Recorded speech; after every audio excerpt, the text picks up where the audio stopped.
any of you who work with PCP or pre-charged air rifles will know what this is. This is diver's tank, and it's what 99.9% of us charge our pre-charged air rifles with. Now, they're quite heavy. They hold about 3,000 psi, some even more than that. And due to their round shape, they're anything but easy to get to sit still on a flat surface. So, I made one of these here, which is a simple little cradle made out of MDF, and it'll let you be able to store the tank without it rolling around the place, falling over, and even transporting it in the boot of your car. So I'll show you how to make that now.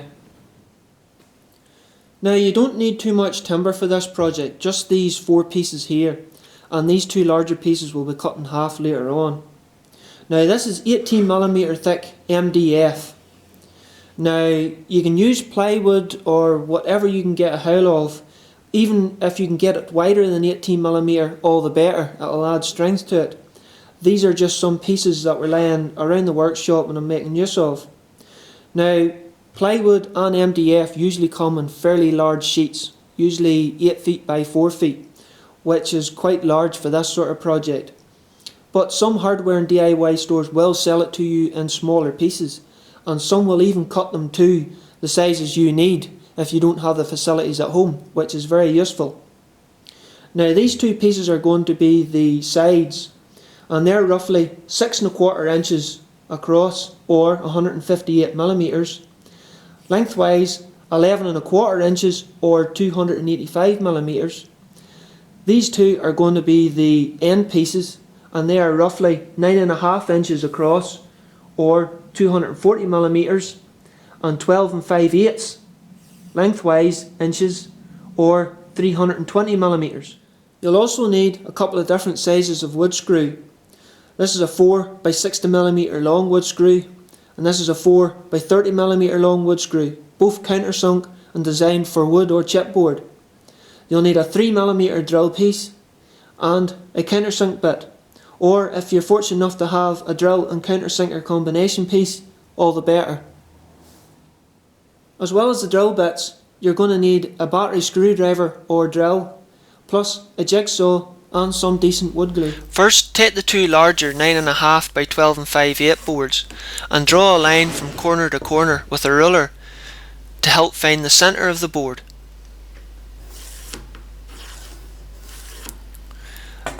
Then square a line across the middle of this through the centre.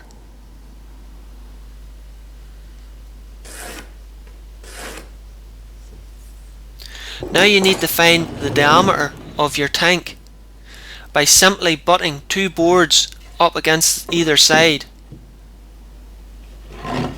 and measure the distance between them. In my case, it's 7 inches, or 178mm. Then with a ruler, mark 3 1/2 inch or 89mm either side of the central mark.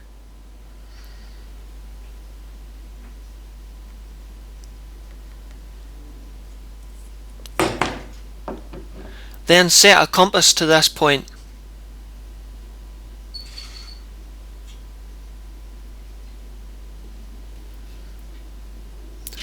And draw a circle.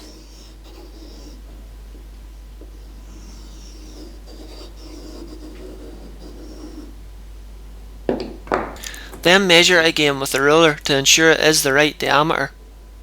Then cut the 2 boards exactly in half down the central line. I have already allowed a few millimetre for the width of the saw track.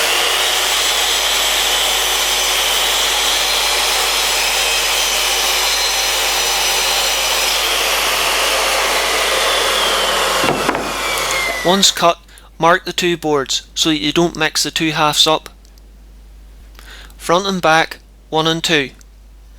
Then bore a 3mm countersunk hole on either side of the semicircle, ensuring that you're a good 1/2 3/4 of an inch in from the edges so you don't split the timber, and then a third one down at the centre of the bottom. Match the two front and back pieces up together. Then screw them together with a 4 by 30mm long wood screw.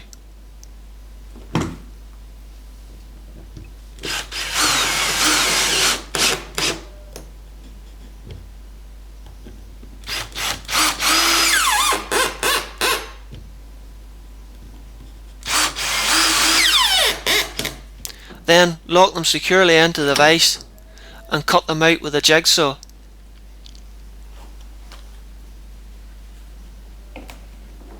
Take your time when doing this.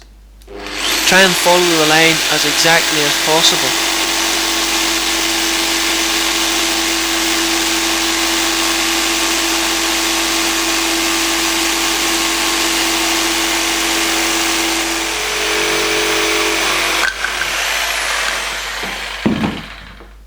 Once you've cut both pieces out, try them on the tank for fit. They should be reasonably snug. If they're too tight though, lock the two of them into the vise and take a piece of sandpaper wrapped around a piece of piping and sand the pieces wherever needed to get them to fit the tank.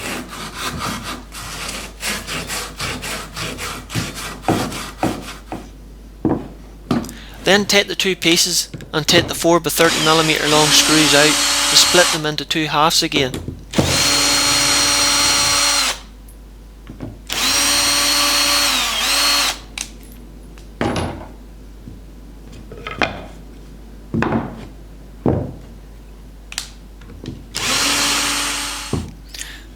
Then taking one of the side pieces, hold it flush along the outside edge of one of the front semicircular cut pieces and mark a line 18mm in from the edge.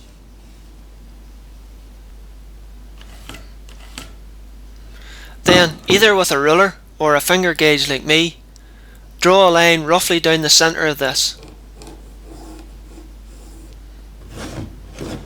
This is basically a guide that you can use to keep your screw holes in the centre of the board behind it that it is going to be screwed to.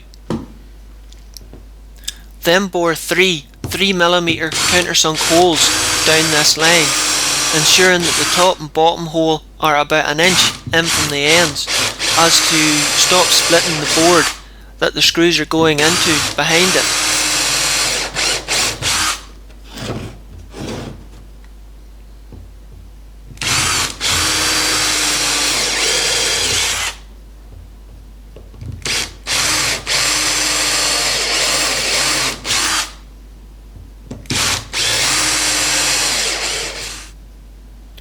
Once you have both boards screwed like this, apply plenty of glue on the back board, ensuring that it is the match to the front board when you are cutting it with the jigsaw.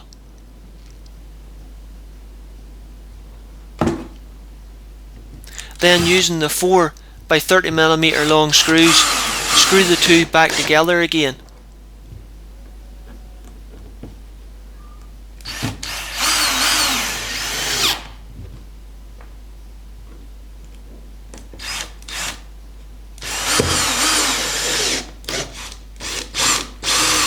Then, using a 3mm drill bit, drill the 3 holes down either side all the way through both boards.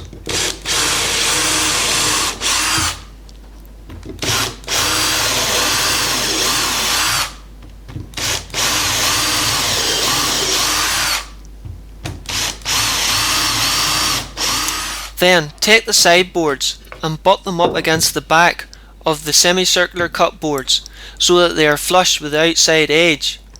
Then run the 3mm drill bit back through the 3 holes along the outside edge so that they cut a hole into the end grain of the side boards.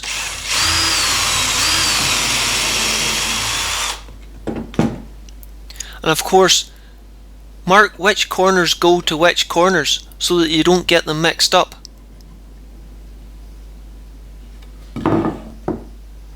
The holes will help ensure that the screws will not split the end of the side boards.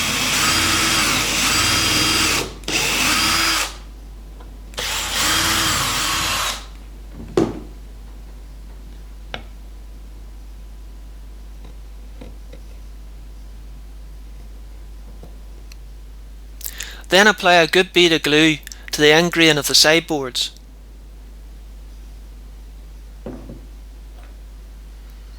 Butt it up against the back of the semicircular cut boards, ensuring that it is the matching corners that you drilled the 3mm bit through.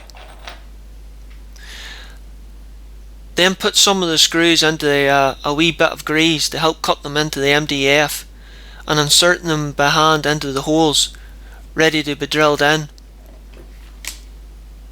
Start with one corner at a time, lining them up and then screwing the screw in to hold it in place. Then line the other corner up, tighten in the screw and leave the middle one to the end.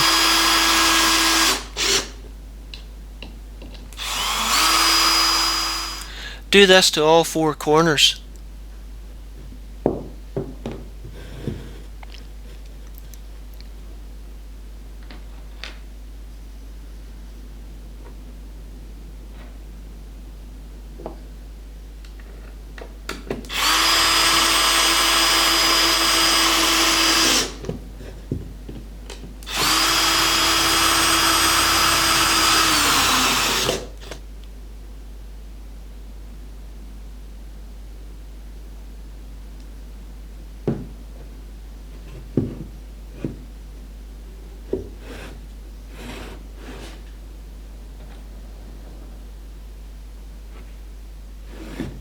It's a bit boring to watch, I know, but you get the point.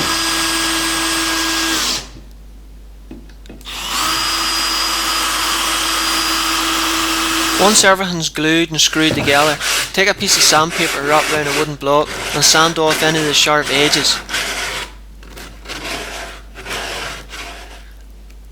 Then square a line up from the bottom, about halfway along the sides. Measure up 1.5 or 40mm.